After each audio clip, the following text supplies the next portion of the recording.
Guys, आज जो मैं इंसिडेंट के बारे में आपको बताने वाला हूँ वो सिर्फ एक शहर का ही नहीं है, बल्कि हमारी दुनिया से परे एक चीज का है, जो कि है भूतों की दुनिया। हमारी दुनिया के अलावा भी एक दुनिया होती है जिसे कि हम भूत प्रेतों की दुनिया कहते हैं। एंड हम आपको आज एक ऐसी ही कहानी के बारे में बताने वाले हैं जो कि इंदौर शहर से जुड़ी है। इंदौर जो कि अपने सराफा बाजार के लिए बहुत ज्यादा मशहूर है एंड अपनी मिठाइयों के लिए बहुत ज्यादा मशहूर है, लेकिन वो ना एक और चीज के लिए बहुत ज्यादा फेमस है, जो कि है काजी की चौल। काजी की चौल एक ऐसी जगह है जहाँ पर लोगों ने बहुत ज्यादा अजीबोगरीब घटनाएं देखी हैं। यहाँ पर कुछ ऐसी चीजें बताई हैं लोगों ने कि यहाँ पर कुछ ऐसी चीज है भयानक और खौफनाक, जो कि यहाँ पर रात के समय ना लोगों को अपना शिकार बना देती है। तो तैयार हो जाइए एक और ऐसी कहानी सुनने के लिए। बात कर रहे हैं हम 2015 की, जब अब्दुल रजाक और उनका भाई जो था फिरोज, उनकी जिंदगी में ना सब कुछ एकदम नॉर्मल चल रहा था जैसे बाकी दिनों में चलता है। लेकिन उनके साथ एक ऐसी चीज होती है ना उस दिन कि वो बिलीव नहीं कर पाते। उन्हें ना अपनी 14 साल की बेटी पूरी तरह जली हुई मिलती है उनके कॉरिडोर में। इसके बाद वो तुरंत ही बच्ची को ना शहर के हॉस्पिटल में ले जाते हैं एडमिट करने के लिए। और इस हॉस्पिटल का नाम था MY हॉस्पिटल, जो कि इंदौर का एक बहुत ज्यादा फेमस हॉन्टेड हॉस्पिटल है। एंड वहां पर ना जाके बच्ची का इलाज होता है, लेकिन बहुत ही दुख के साथ बच्ची अपना वहां पर सांस तोड़ देती है। एंड जब इलाज के दौरान ना उससे पूछा जा रहा था बच्ची से कि तुम्हारे साथ ही ऐसे हुआ क्या, तुमने अपने आप पर आग क्यों लगाई,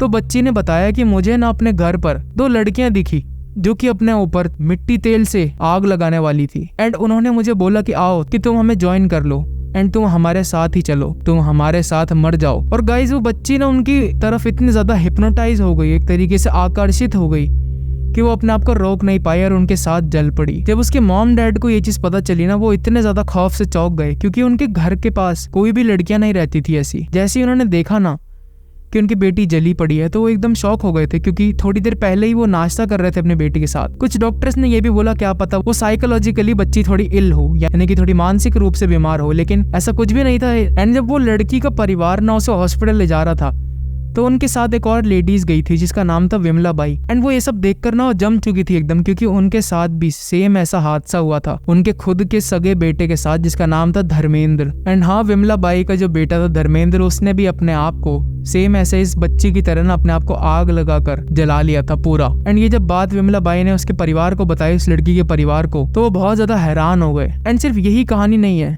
एक और कहानी है। 2013 में भी काजी की चौल में इसी तरह का हादसा हुआ था अतीशा नाम की लड़की के साथ। वो एक नाबालिग लड़की थी एंड जो उसके फादर थे उसका नाम था अतीक। उन्होंने भी अपनी बेटी को ना पूरा जला हुआ पाया। और हैरान कर देने वाली बात यह है कि अतीक ने ये बताया कि उनकी बेटी के अलावा घर में सब कुछ सलामत था, यानी कि अगर घर में जैसे तैसे कर आग भी लगती तो कुछ फर्नीचर कुछ तो जलता, लेकिन सिर्फ पूरे घर में जहाँ पर हर जगह लकड़ियां ही लकड़ी थी। एंड आपको पता होगा कि चौल के जो घर होते हैं वो बहुत ज्यादा कंजस्टेड होते हैं, एंड वहाँ पर फर्नीचर बहुत ही आमने सामने रखा हुआ था, लेकिन वो कुछ भी नहीं जला। जो जला वो थी उनकी बेटी अतीशा। एंड इसी लड़की की तरह वो भी अतीशा को ले गया था हॉस्पिटल, जहाँ पर उस लड़की ने बताया कि मुझे भी कुछ लोग दिखे थे जो अपने ऊपर आग लगाकर अपने आप को जला रहे थे। एंड उन्होंने मुझे कुछ ऐसी चीज बोली जिसके बाद में उनकी तरफ खींची चली गई एंड मैंने अपने ऊपर आग लगा ली। अब ये जितने भी घटनाएं उस इलाके में हो रही थी ना, इनका पैटर्न एकदम सेम था और ज्यादातर इसका शिकार होते थे छोटे बच्चे। और इस चीज से ये सवाल उठता है कि क्या काजी की चौल में कोई हॉन्टेड पैरानॉर्मल एंटिटी है